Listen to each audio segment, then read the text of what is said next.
अस्सलामुअलैकुम, उम्मीद है आप सब खैरियत से होंगे। आज हम देखेंगे चैप्टर 9 का क्वेश्चन नंबर 5।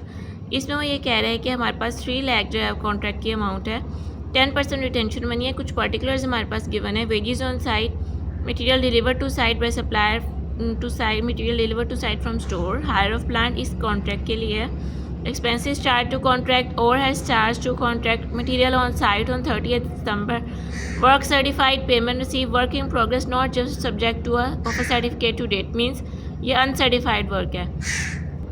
वेजेस एक्रूड जो है हमारे पास 30 सितंबर का, और उसके बाद वो ये कह रहा है लास्ट लाइन में मटेरियल कॉस्टिंग 3384 जो है वो डैमेज हो गई थी और उसमें से 884 जो है डिस्पोज ऑफ हो गए, मतलब सेल कर दी गई हैं।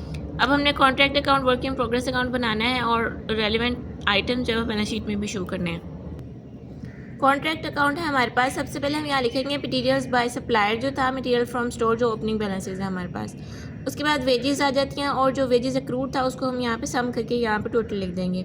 हायर ऑफ प्लांट था उसकी वैल्यू आ जाएगी, एक्सपेंसिस चार्ज जो थे वो आ जाएंगे, ओवरहेड चार्ज आ जाएंगे। फिर आ जाती है क्रेडिट साइड की बारी। मटेरियल ऑन साइट हमारे पास जो था वो यहाँ पे आ गया, ईयर एंड पे जो हमारे पास बाकी बचता है।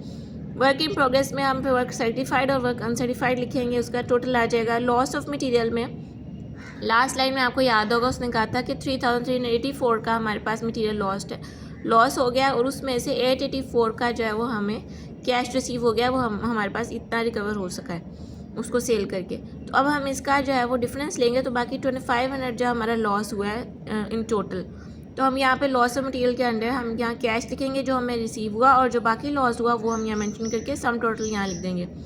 फिर उसके बाद बैलेंस करेंगे इसको कॉन्ट्रैक्ट अकाउंट को, तो हमारे पास जो है वो प्रॉफिट पे हमारे पास 32,000 आ जाएगा। फिर ब्रॉड डाउन करेंगे प्रॉफिट को और उसके बाद फार्मूला कैलकुलेट करेंगे 32,000 मल्टीप्लाई 2/3 मल्टीप्लाई 90%। क्वेश्चन के स्टार्ट में हमारे पास मेंशन था 10% जो है वो रिटेंशन मनी है, तो फिर 90% से मल्टीप्लाई करेंगे, ये हमारे पास आ जाएगा प्रॉफिट एंड लॉस अकाउंट की वैल्यू, और हमारे पास रिजर्व की वैल्यू आ जाएगी 12,800 इसको बैलेंस करने के बाद। ठीक है, वर्क इन प्रोग्रेस अकाउंट का जो फॉर्मेट होता है उसमें हमारे पास डेबिट साइड पे वर्क सर्टिफाइड और जो है वो अनसर्टिफाइड आता है, और क्रेडिट साइड पे हमारे पास रिजर्व आ जाता है, उसको बैलेंस कर लेते हैं हम, तो ये हमारे पास वर्क इन प्रोग्रेस अकाउंट होता है। तो यहाँ पे हमने वर्क सर्टिफाइड अनसर्टिफाइड लिखा, जो हमारे पास रिजर्व हमने कैलकुलेट किया था कॉन्ट्रैक्ट अकाउंट में वो आ गया, और उसको बैलेंस किया तो हमारे पास बैलेंस कैरेंट डाउन आ गए यहाँ पे। नेक्स्ट हमारे पास आती है बैलेंस शीट, जिसमें हमने डेबिट साइड पे वेजेस एक्रूड जो हमें गिवन थी वो लिखा, फिर हमने profit and loss account mention किया जो हमारे पास कॉन्ट्रैक्ट अकाउंट में प्रॉफिट एंड लॉस अकाउंट की वैल्यू थी।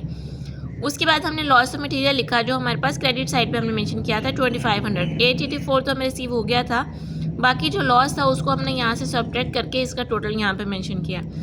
डेबिट साइड पे हम यहाँ पे देखेंगे तो हमारे पास मटेरियल ऑन साइट है, हमारे पास जो मेंशन करते हैं वर्क इन प्रोग्रेस में work certified plus work uncertified, इसके सम में से हमने माइनस किया है रिजर्व के अमाउंट को और कैश रिसीव्ड को जो हमें क्वेश्चन में गिवन था। ठीक है, और कैश रिसीव की अमाउंट हमारे पास ये है, तो इनको सम टोटल किया तो हमारे पास 14,813 अमाउंट बनती है, और कैश जो हमें रिसीव हुआ 884, ये हमारी होगी बैलेंस शीट। ये था क्वेश्चन नंबर 5। उम्मीद है आपको समझ आया होगा। अपना ख्याल रखिएगा। अल्लाह हाफिज़।